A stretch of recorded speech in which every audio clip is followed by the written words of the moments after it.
Welcome back, everyone. Today we're going to be taking a look at Monster Garage, the TV-based video game. Not a whole lot of video games based off of a TV show, but this is one of them. So is it good or is it terrible? Well, you can probably take a good guess, but we'll find out anyway.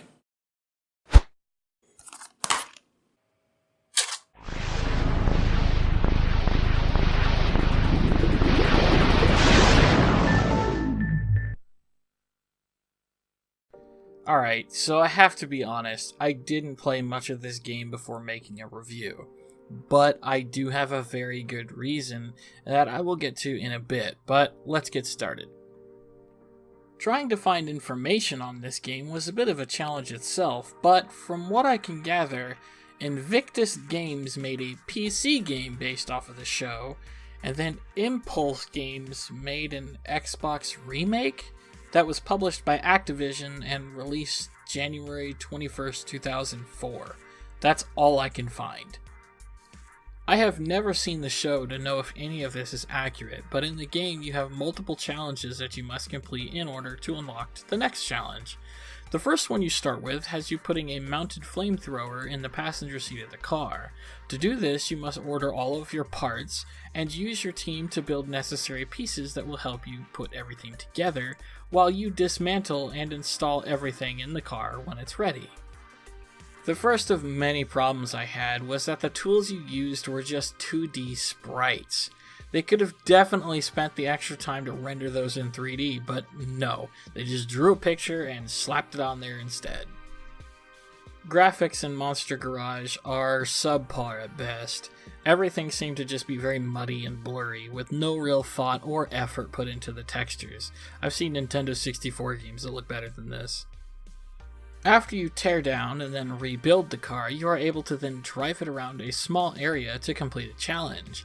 The control while driving is incredibly arcadey, which wouldn't be a bad thing, except it feels like it was done out of incompetency rather than the design of the game.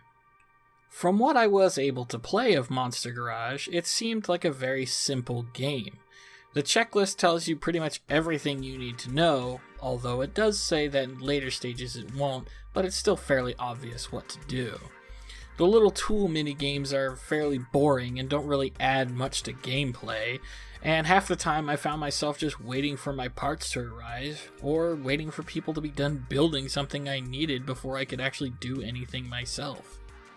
And now we get to the reason why I only played around 1 hour of this game, and that is because it seems to be broken for me. After going through the tutorial, I was presented with my first challenge to make that flamethrower car. Building it was no problem. It was boring, but fairly easy.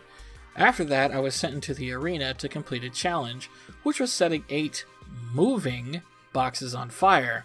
I thought, no problem, it's the first challenge, should be easy enough. I started driving around, and I see all those boxes on the wires, but as you can see, none of them are moving.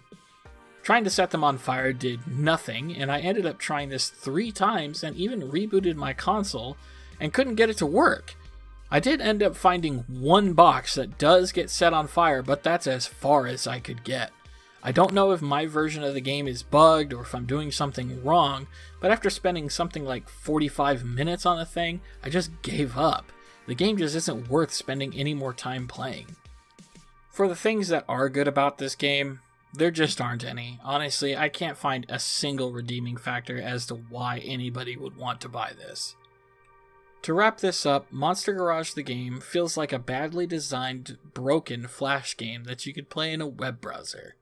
It falls into that category of TV and movie-based games that were made purely to try to get a little bit more cash. It's boring, was made lazily, and for me, it also seems to be broken. The game sells for around $5, and I say don't even bother unless you're a completion collector like myself. Also, I'm sorry about the pretty boring gameplay in this video. Since the game is pretty dull itself and I wasn't able to get very far, it made this a little bit more difficult. But thanks for watching.